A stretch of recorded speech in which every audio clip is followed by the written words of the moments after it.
In financial planning, or in the world of financial planners, success is usually measured by one primary metric: asset accumulation. So many financial advisors emphasize portfolio growth, rates of return, the proper mix, and retirement savings, assuming that the more money a person has, the better their future will be. However, this single-minded focus can lead to an unintended consequence: clients who accumulate riches but fail to achieve true wealth.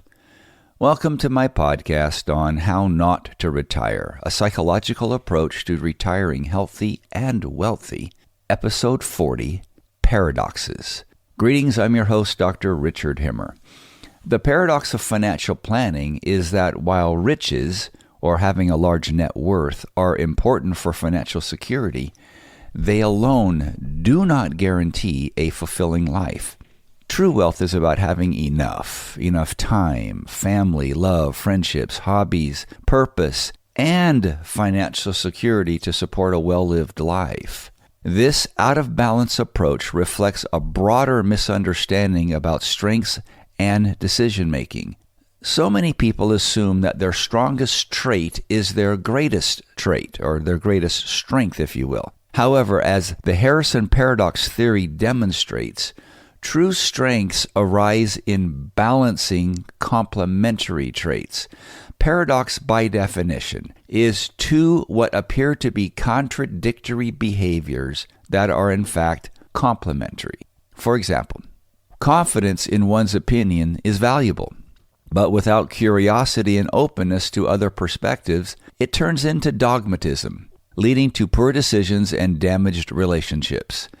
Similarly, financial planning must balance the drive for riches with an understanding of lifestyle needs to create a fully or truly effective strategy.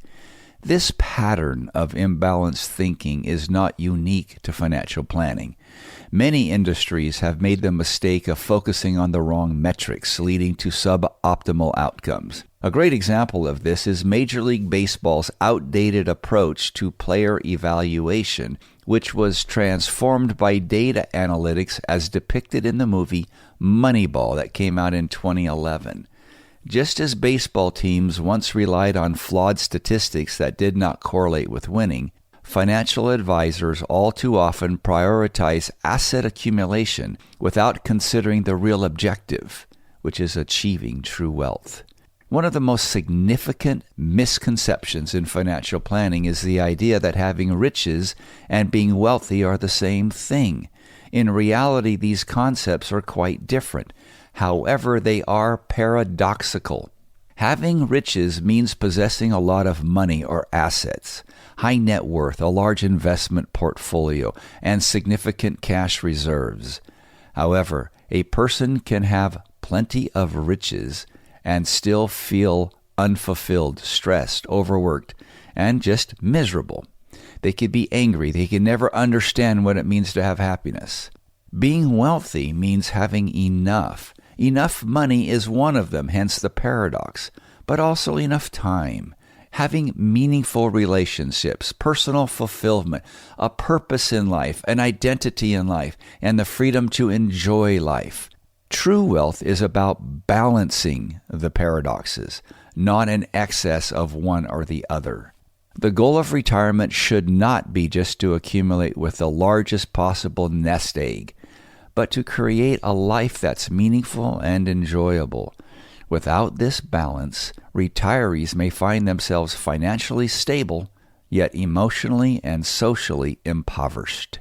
The paradox in financial planning is the singular focus on asset accumulation. Too much of a good thing is too much. It is out of balance. For decades, financial advisors have measured success by portfolio size. The industry prioritizes metrics such as total net worth, the overall value of a client's assets, often viewed as the ultimate measure of financial success, or annualized rate of return, a measurement of investment growth over time, with higher percentages seen as inherently better. And yet there's so much more to it than that. And then perhaps the easiest one, savings rate, the percentage of income saved each year, with the assumption that the more savings always leads to better outcomes. These indicators are important, no argument, but they only tell part of the story. If financial advisors focused exclusively on these numbers without considering how clients will use their riches to enhance their lives, they risk failing to effectively serve their clients. There is a misconception in the world that more is always better. The paradox of financial planning lies in the misconception that accumulating more money always leads to a better life. While financial security is crucial, happiness is not solely determined by net worth. Research has shown that beyond a certain point, increased riches have diminished returns on life satisfaction. And keep in mind, we've covered this in previous podcasts. So what we've actually learned with extensive research in this one is that money can buy happiness if one understands happiness. Therefore, accumulating riches is great if one knows how to determine or accumulate or create wealth. The paradox here is that when it's overly focused on just the one, for example, accumulating riches, which is the subject today, you are out of balance. So simply growing assets without a plan for how to use them effectively often results in clients who are financially secure but personally unfulfilled.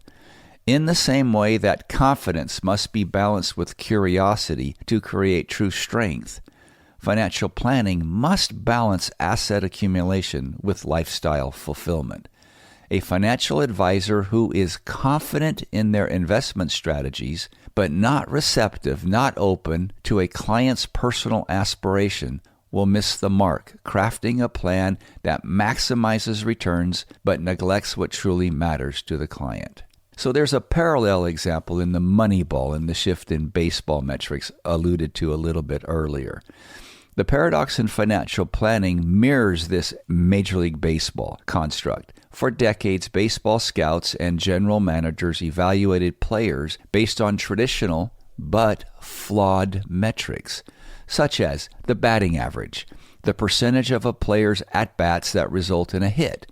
This used to be considered the gold standard for hitters, but it failed to account for walks, which contributed to offensive production. And then there's runs batted in, RBIs, the number of runs a player drives in. This statistic is highly dependent on the teammates getting on base, making it rather unreliable as an indicator of individual performance. And then there's stolen bases, often used to measure speed, but it failed to account for how often the player was caught stealing, which can hurt the team more than successful steals can help the team. These traditional statistics were widely accepted despite their flaws.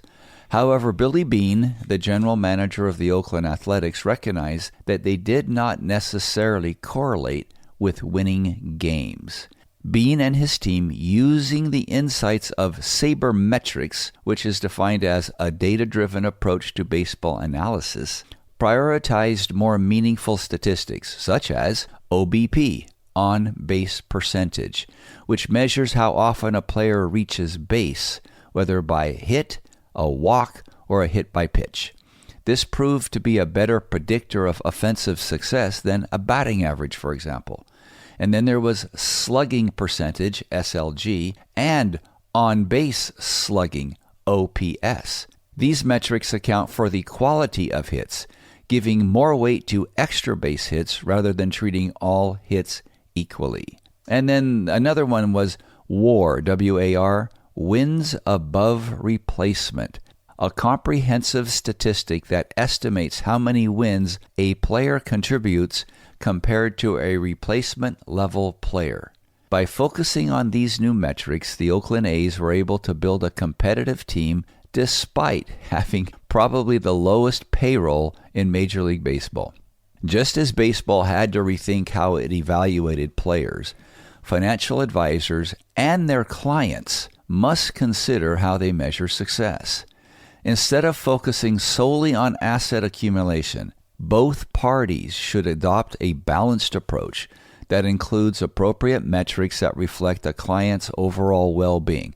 So here's just a couple examples or a few examples to consider. How about quality of life index, which is a measurement of how well a client's financial plan supports their desired lifestyle? How about happiness adjusted savings rate, a balance between saving for the future and enjoying life today? Are you so frugal that you don't spend any money on yourself? And then maybe this one could be experience-based wealth utilization, a metric that tracks whether clients are using their money in a way that aligns with their values and aspirations. The paradox of financial planning lies in the false assumption that riches alone lead to happiness. Just as Moneyball demonstrated that baseball teams needed to rethink how they evaluate players, financial advisors perhaps should rethink how they measure success. So how did this all get going? And this is going to be just a review of what we've covered in the past. The original pension system, the original concept of retirement, remember, it didn't exist until 1889 when Bismarck developed what he called the pension system. It was introduced in Germany in 1889. It was designed as a pay-as-you-go system. Of course, there has to be an acronym, so PAYG, P-A-Y-G.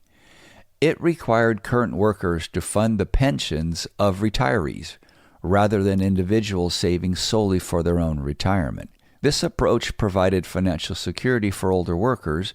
It reduced poverty among the elderly and promoted loyalty to the state when it worked, when it was in place, and under those conditions. When Bismarck implemented the system, the retirement age was 70. It was later reduced to 65, and that's where we got ours. But at the time, life expectancy was under 50. This meant that very few people lived long enough to get any benefits. Therefore, the system was financially sustainable. However, over the past century, life expectancy has increased dramatically, and the retirement age has remained largely unchanged. For example, Social Security, which was established in the U.S. in 1935, with 65 as the official retirement age, at the time, life expectancy was 61. So still, on average, most people didn't make it to collect Social Security, so those working were able to sustain those retired. Today, life expectancy exceeds 76 for men and 81 for women. Yet the full retirement age has only increased to roughly 2 years more, typically 67 for younger generations. This discrepancy has placed a significant strain on the system, as retirees are now collecting benefits for decades rather than just a few years. The original Bismarck-style PAYG system, pay-as-you-go, relied on a large workforce supporting a small retired population. But the following factors are now changing the demographics. 1, longer life expectancy. People collect benefits longer. Lower birth rates. This results in fewer workers and a shrinking worker-to-retiree ratio. All of these have weakened the financial stability of modern pension programs. In many countries, there are fewer workers per retiree, which makes it difficult to sustain the system without adjustments. To address this imbalance, so we're back to the paradox again within the government.